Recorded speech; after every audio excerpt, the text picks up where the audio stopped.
So welcome to Excel at CC. This is Microsoft Office Quick Tips. So this is a bit of an experimental format this year where we're combining with Tech Tuesdays. So the idea is we have 4 of these sessions, each 30 minutes long, where we just basically are going to fire off interesting tips about a different Office program each week. So this week is Word, and then there'll be Excel, PowerPoint, and Outlook. So I have half of it, Weston has half of it, basically in each. So I have got to get going, otherwise I will be. Yeah, if you would like to, you can. I will give you a piece of paper. Okay.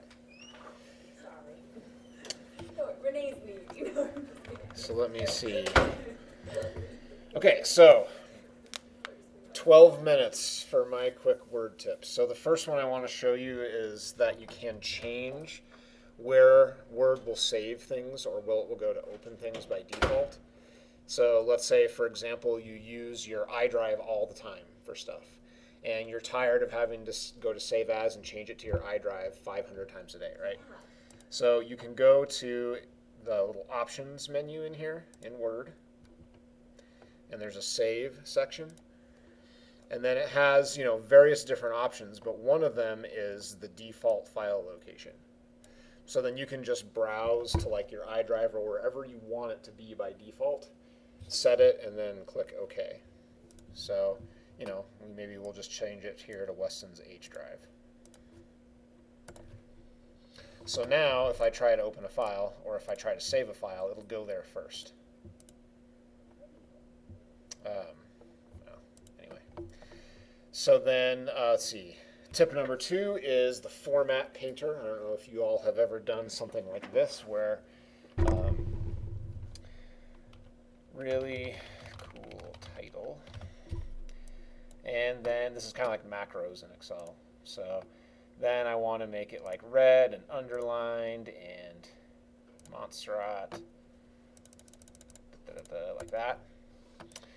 And then you come down to the next section, let's say, and here, this is actually, for some reason, already painting the format. That's kind of funny. All right, well, let's just do this.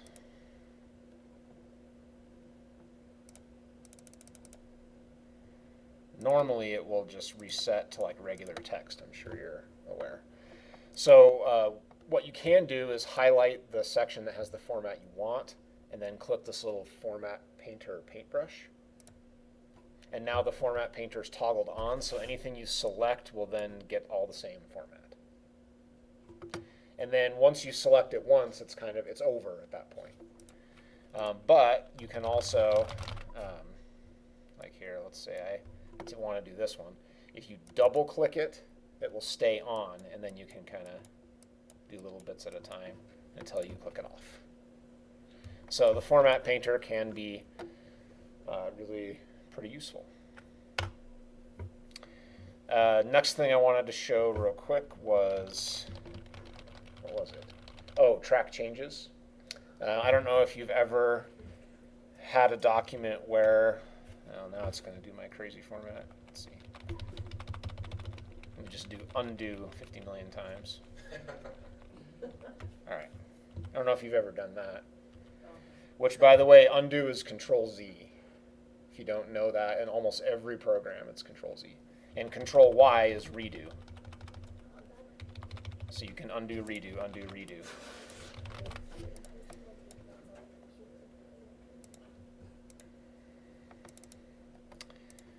So if you're typing something, dogs are better than cats, for example. And let's say you send this document to your office mates, and your office mates are like, no, this is wrong, this needs to be corrected. You can, if you go to the Review tab in a Word file, and you just toggle on this Track Changes, then if I start changing this, it will kind of click this little thing here. It like does a sort of editor view where it actually shows the things that were struck out and notes where the changes are made automatically. And if I were to send this around, it would actually to like multiple people, It will specify who did what change. But then if you want to see the not without those, you just click that bar again and it'll. Yeah, there's this little bit in that section. Well, right now it's showing all markup, Yeah. or I can show simple markup, which is that part where it says, hey, there are edits here, but it doesn't really say what they are. All markup shows everything. Sometimes the all markup is distracting, but to be able to toggle between two of them is nice. Okay. Yeah. And then you can even come and be very specific about the things that you want to show or not. You can also, in this same view, right, you can, like, let's do all markup again. You could also add a comment right here, which you'll see what it looks like here. Weston Taylor says, obviously, right? So that just kind of adds, so sometimes you're not actually editing text, but you might want to comment on it, or you might want to say, you know, this sentence is awkward, even though you don't suggest how to fix it. But you could make a comment like that. So anyway, I just want to point this out because it's pretty common to do this kind of thing, and Word has a very nice editing kind of feature if you just turn it on. And then at the end, like if this is your document and you sent it around and 8 people have made various edits to it, you can come to the track changes here where there's an accept and reject. So for each change, if you go through and you can either accept it or reject it, or you can pull this little drop down and say accept all changes, and then it'll just make all the changes. It'll take all the crazy markup away, and then you're good. Okay, so that is track changes. Let's see. In fact, let's go ahead and accept all the changes. Or actually, let's reject all the changes. So then you can see it just looks like a normal Word file again. So to make the point on this next thing, let's do this. Oh, and we want to turn track changes off after we're done, because otherwise it's going to keep tracking everything, right? Okay. So another thing that can be very useful in Word is the find and replace. So Control F is find, or you know, I really should. Yeah, they changed it a little. I really should update my knowledge for the latest versions.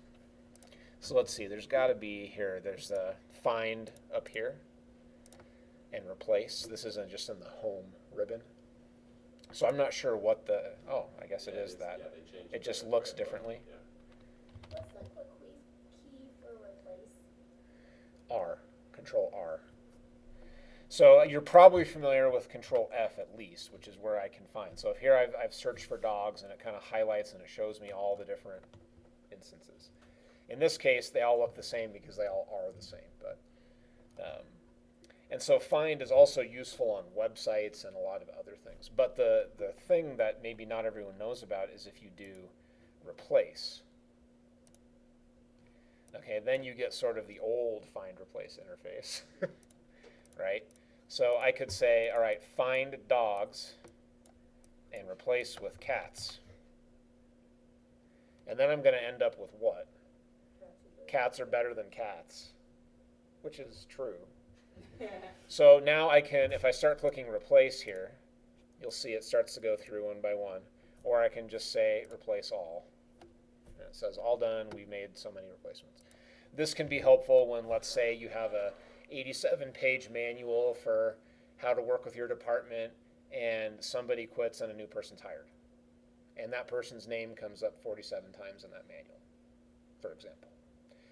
The update now can take 45 seconds instead of 4 hours to do the find and replace. You do have to be a little careful with this. You know, for example, let's see. I don't know if, well, let's just check something there. If we try to find the, right, and replace it with like, if I want to replace every instance of the with them. In this case, that's not right. because it's like the is just part of the word, right? So it was just a brief way to kind of show the point of being a little careful with it. It's one reason why you might not want to just willy-nilly say replace all. You might want to go find next, replace, so that you can eyeball each one of them and make sure there isn't a case like that where you're finding only part of a word that actually shouldn't be replaced.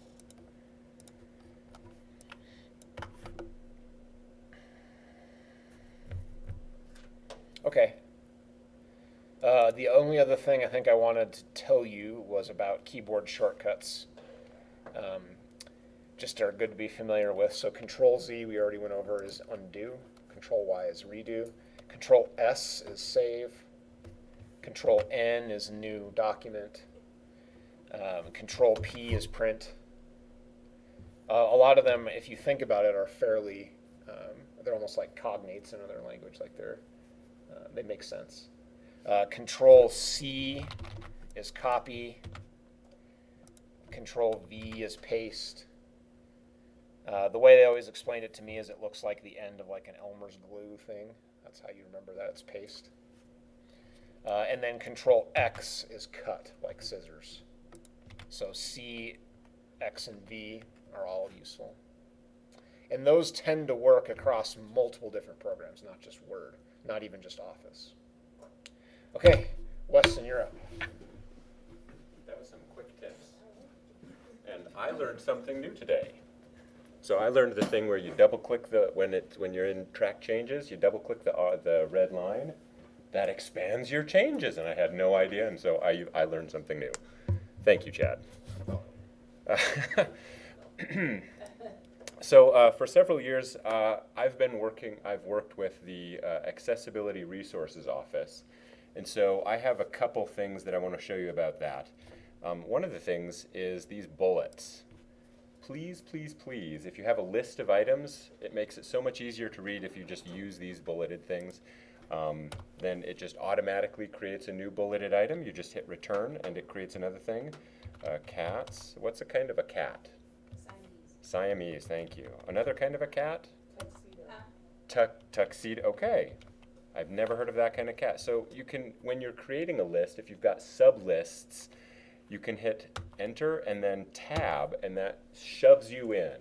And I love that because it's super easy to create a quick list. What's another kind of cat? Tabby. Tabby, thank you. Great. So we've got 3 kinds of cats here. But we get to the end of our list, and now we need to move on to big cats. So we can hit Shift Tab to get us out. And that, like Chad said, with shortcuts, that works across several Microsoft products. So let's go. Okay. Let's go dogs. So I'm going to hit tab again, and what kind of a dog? Chow chow. Chow chow. Prejudiced much? Other kinds, dogs. Chowini. Say what? It's a chowini. How do you spell it? Chiweeny. A little slower. E-E. E-E-E. N-Y. That is an interesting kind of dog I've never heard of. Thank you for helping me learn that today. That's great. Ah. Wow, that's an interesting mix. That's a very interesting mix. So we have our awesome list now, and this is a great thing to have. But you know, our paper needs to be a little bit longer. So I'm going to give us a heading. I'm going to put heading level 1 in there, and I'm going to give us another heading level 1. Let's say this is lists. This is my lists section of my paper. And my next section of my paper is going to be, what should my next section be about? Favorite topic, favorite. Movies. Favorites. Favorite movies. I love it. Favorite movies. Spelling it correctly is a great thing. All right, so I'm going to hit enter. And you see, so I'm using these built-in styles, which are one of the best things ever. And the reasons I'm using these styles and I'm using this built-in list format is because if this remains an electronic document, you send it to somebody, that makes it so much easier for somebody who has low vision or who has no vision to actually understand what is happening in this document. It also makes 1 or 2 things super easy. I'm going to cheat and give us a lot of extra text. If you type in equals lorem and a parentheses and close parentheses, and then I'm going to say I want 10 paragraphs, and each paragraph should have 5 lines. I can hit return, and I have 10 paragraphs right there. So I can show people what my document is going to look like before I actually have the stuff. All right, so this is only one page. So I'm going to do this one more time. But this time I'm going to use the word random, or rand, equals rand. And this time I'm going to give myself 20 paragraphs with 6 lines each, close parentheses, hit return. And there we go. I now have a lovely 3-page paper with me only writing this list and the titles. All right, so I've got these. I want to go ahead and change these, actually. These are kind of ugly. This is not APA format or MLA format, so I'm going to modify them. And because I've clicked these to insert the headings, I can click modify, and I'm going to get rid of that blue, which is, I believe, in the paragraph. No, I always forget where this one is. Paragraph font, probably in the font. Call it the font. Advanced, nope. Yeah, so I always forget where it is. So I'm going to change it to 12-point font. And because the 2 free fonts that we can use at CC that look like CC fonts, Montserrat and Crimson Text.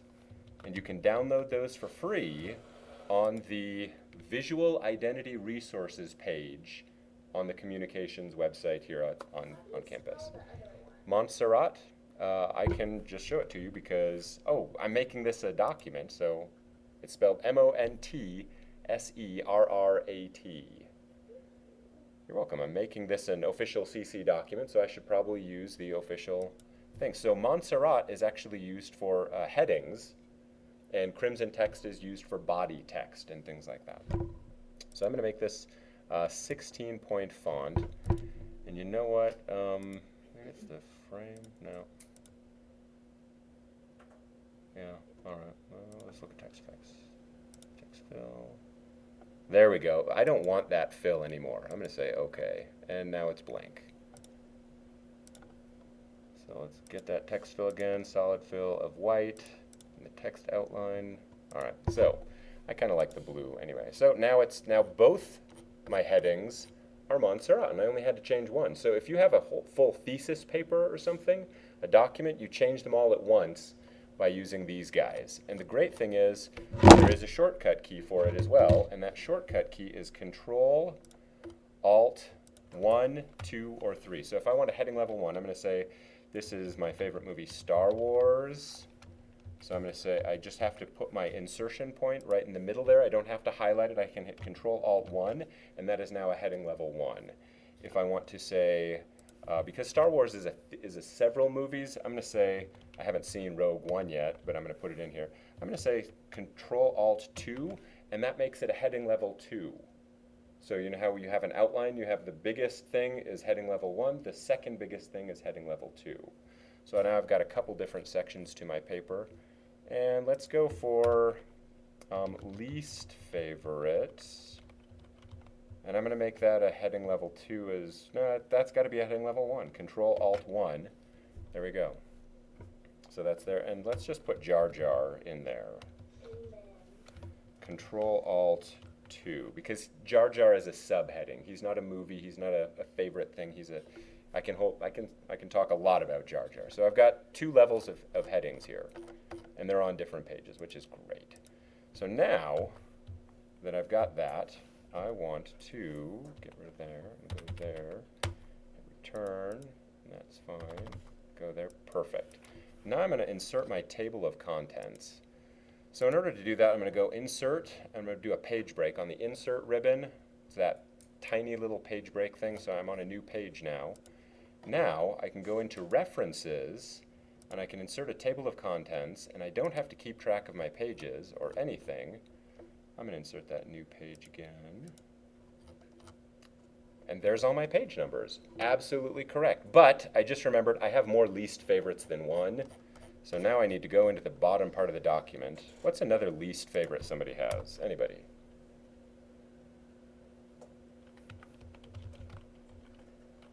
Wow, everybody only likes good things. Least favorite movie? Least favorite movie, least favorite food, least favorite person. Coffee and Brussels sprouts. I love it. I hate coffee. Coffee, Control Alt 2. And let's go Brussels sprouts on this page. Brussels sprouts, correct? Control Alt 2 gives me that second level heading. So now my page numbers are off. Darn it. Look at that. Now my favorite movies are on page 6. So I need to go back up here. And the cool thing is about this is I can just right click, update field, and say update the entire table, and voila, all the page numbers are updated. I don't know how many times I've seen thesis students working on their table of contents and having to update the whole thing manually. So frustrating for them, and I just say, That again? sure. So, Just one more- which one? That one. So you right click, Okay. update field, and you can update the page numbers only. Now, if you've inserted things you don't want in the table of contents, this would be one way to do it. You just update the page numbers. But you can click Update Entire Table, and that updates your pages, and if you've inserted any additional headings, you can have up to 3 heading levels in there, so you can have actually quite a bit of stuff. So I really love that. Another thing that I really love is this online pictures thing. You can insert pictures all day long, and you don't have to grab them from the web, copy them from the web, and then paste them in. I can just do a Bing search right from within Word, and I'm going to look for cats because that's pretty safe. Aww. And that's the one I'm using. There we go. So we can format that guy like that. That would be a kitten. Oh, excuse me, a kitten. Very good distinction. What you can also do with that, you can actually tell Word that you have photos somewhere, like in your Flickr account or in your Facebook account. And if you really want to, you can actually join your Flickr and your Facebook to your Microsoft Word so that you can take your own pictures and throw them in there. You can do that with Office 2016. This is Office 2013. Another place you can get images from is Wikipedia, believe it or not.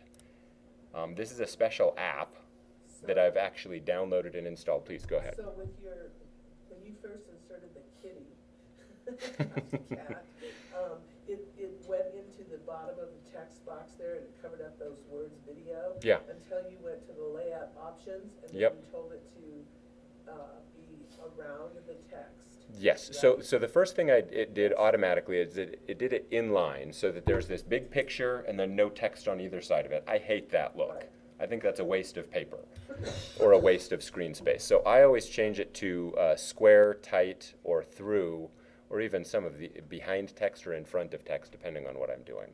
But one of the other things I love to do with this, well, I'll get this one. This one's going to be in PowerPoint. I'm going to show you this trick in PowerPoint. But you can make it so instead of this big square box, it flows around the cat and follows the kitty's tail.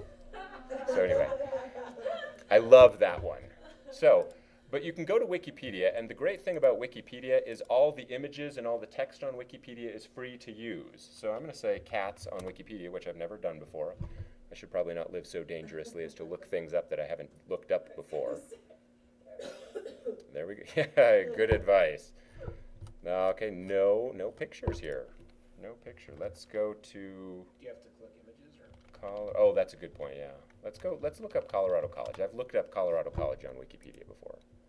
There we go. So now I can actually just add this image to my document as well from straight within Wikipedia.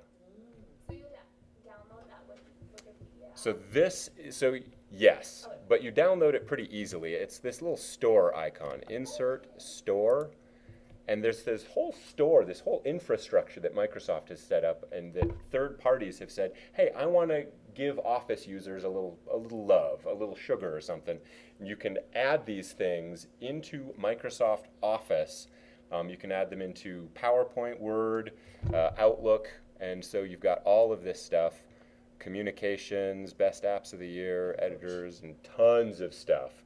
And chat is saying, oh my goodness, Weston, you're going to make my job so hard by showing this. This. Look at this one. Emoji keyboard. I mean, there have been so many times when... Can you use it in Outlook? No! And And I'm so disappointed because that's where I want to use it. That's where I want to use it. Anyway, so there are stores. There's a store, and there are apps that are in the store. I don't have a lot of these downloaded. The one I've downloaded is in Outlook, and that's a great one. I love that one. So I'll show you that one in 2 weeks. Next week is Excel. This week, the week after that is Outlook. So in 2 weeks is the really awesome one. All right, so that's those things, and there's other stuff. How many of you have to write documentation? You have to show people how to do stuff. This is one of my favorites, and this is across the Microsoft Office apps. Thanks, Chad. We're on the Insert tab, so we go Insert tab.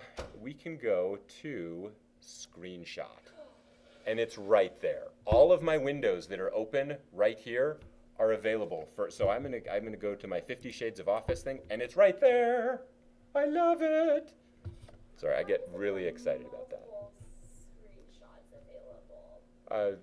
Please tell me more about this. So like when you do a snip, right? Yes. Usually you only have one available, and then if you want to, unless I don't know how to use Oh, snip properly, yes. because usually I'll just close it out or do a new one. Yeah, so yeah. How do I get it so that if I want to take multiple and then add them in there, I don't have to take a snip and then add it? Okay, Is so it I possible did. to take multiple snips? That's a good question. I do not know. Well, there's lots of different things we can do. Yay! So if I didn't want the whole window, you can actually use the snipping tool from within here.